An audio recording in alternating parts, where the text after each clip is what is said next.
The moment of truth is here. We finally have all 6 robots to make the giant Interlink 6 robot.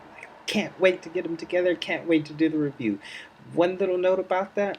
Fortunately, because of the state that some of the robots were in when I got them, when I received them, I'm not going to be able to actually show you guys the transformations because I had to do a lot of work to repair a lot of the joints and put them together in a way that would be able to support the robot once he's together. But I'll still be doing my review of the final piece once it's all combined.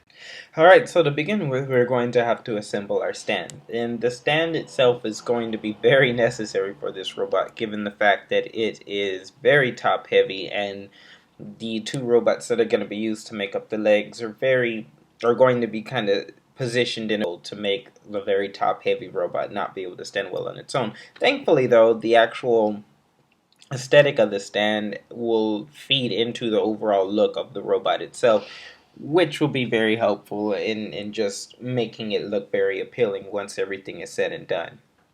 The combination process is, well, interesting. It's not a hard process to do. It's not easy either. It's more involved, I guess would be the best word to use for it.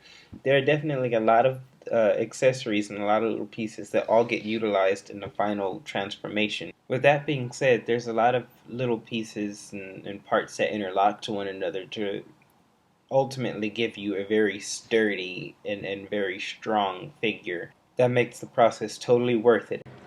With that being said, now we should take a look at the combined figure itself.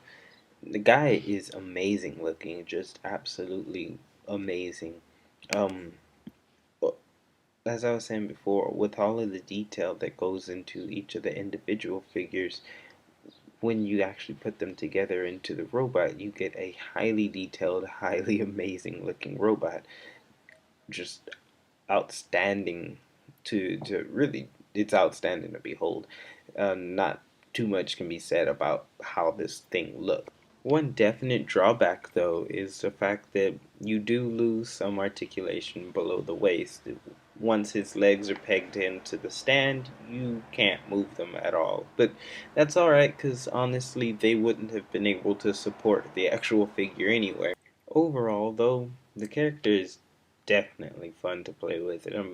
Like I said, there's all kinds of articulation above the waist. All of the arms move, the head moves. You have all of the extra little weapons and gimmicks that came with the individual robots that are now that have now been incorporated into the giant robot itself. So that makes it into a very interesting, very dynamic figure, and he's definitely really amazing. But as far as the actual scope of the toy goes, the sheer size of this thing, the toy ends up being massive once it's finally assembled. I want to say it's about 17 inches tall. I know it's not the biggest when it comes to toys, but this thing is a really big toy. And not only that, but it's actually a pretty heavy toy too. So all in all, my final thoughts on the figure, I really like it. I'm very happy to have been able to get a hold of this toy again. Um, Only real gripes about it over time. Just as time goes on, they crumble, they start to fall apart, and so you do have to take a lot of work in taking care of these figures and just upkeeping them, because eventually they just fall apart on their own. It's pretty crappy, but it happens, you know. But yeah, but as I said before, I absolutely love this toy. I'm glad I was able to get a hold of it again. Happy to have it. Of the Interlink 6. It's been a review of the Interlink 6 robot, and that's pretty much it. I'll see you guys next time.